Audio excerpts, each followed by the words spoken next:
मरहबा, मैं सफिया खातून बात कर रही हूँ। जी सफिया खातून, खैरियत से हैं? आप ठीक हैं? जी अल्हम्दुलिल्लाह, मैं ठीक ठाक खैरियत से हूँ। मैंने दो आपसे सवाल पूछने। एक तो मेरी बहू है, तो उसके जो है ना 2 रसोलियाँ हैं पेट में। बहू को क्या है? बहू को क्या बताया आपने? 2 रसोलियाँ उसके पेट में, वो जो होते हैं ना अंडे रसोलियाँ? वाली जो होती है ना, उसके अंदर रसोलियाँ हैं। अच्छा, मतलब रहम में? जी, 2 ठीक है। रसोलियाँ हैं और अच्छा, ये बताया कि आपकी बहू की उम्र कितनी है? 26 उनकी उम्र है और क्या कितनी? कहते हैं, उनका वेट जो है ना 55 है।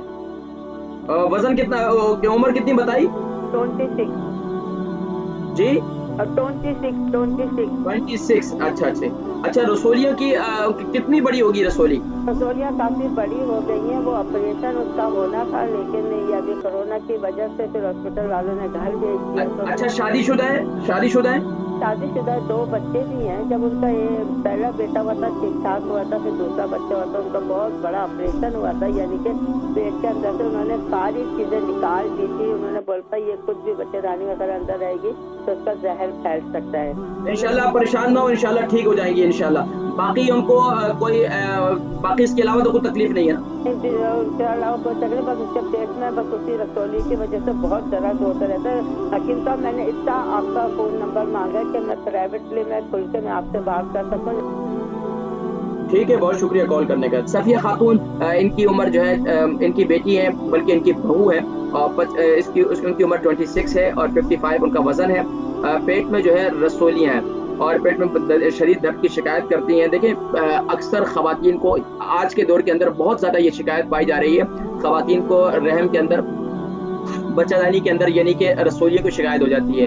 और ख़ास तौर पर ये तकलीफ़ फिर इस कदर होती है कि माँ-बाप के लिए बड़ी परेशानी होती है। अगर औलाद का आगे ना होना, फिर ये बड़ी परेशानी होती है, तो बड़ी परेशानी बन जाती है। तो उसमें टेंशन लेने की ज़रूरत नहीं है। अल्लाह तबारक व तआला इंशाअल्लाह, अल्लाह ने मर्ज़ दिया है तो उसने इसका इसका इसकी शिफ़ा भी इसका नुज़ूल किया।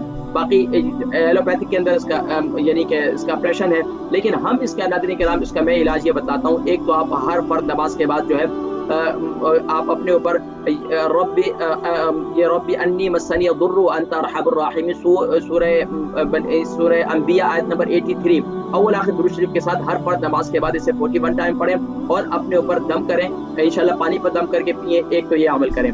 दूसरा काम आप ये करें कि आप मेथी दाना रात को सोते वक़्त इसे जो है हल्दी वाले पानी के साथ इसका इस्तेमाल करें। मेथी दाना ग्राइंड कर लें, 1 चम्मच ग्राइंड किया हुआ मेथी दाना, एक गिलास जो है, ये 1 कप जो है पानी का हल्दी वाला, वो बना लें। उसका बनाने का तरीका ये है कि हल्दी को आप फ्रेश हल्दी ले लें, उसको उबाल लें, वो 1 कप पानी ले लें, या फिर आप हल्दी पाउडर ले लें उसके साथ। बेहतर ये है कि फ्रेश हल्दी का पानी बनाएँ। ये बड़ा ज़बरदस्त नुस्खा है। दूसरा नुस्खा ये है कि आप सुबह नहार में जब सुबह उठें तो आप सुबह उठने के बाद 1 चम्मच कलौंजी का तेल और 1 चम्मच आप जो है अदरक का जूस, इसे आप इस्तेमाल करें सुबह नहार में। इंशाअल्लाह अल्लाह तबारक व तआला ये रसोली की कैफियत इंशाअल्लाह, ये रसोली इंशाअल्लाह खत्म हो जाएगी। शिफा अल्लाह करीम ने देना है। और कोशिश ये करें कि जब आप फर्द नमाज के बाद पढ़ेंगे तो अपने इस हिस्से पर, यानी कि अंगूठे के इशारे से इस हिस्से पर आपने अव्वल आखिर दुरूद शरीफ के साथ 3 मरतबा अपनी उंगली को फेरना है और अल्लाह की बारगाह में दुआ करनी है। इंशाअल्लाह अल्लाह करीम इस मर्ज़ से इंशाअल्लाह शिफा नसीब फरमाएंगे।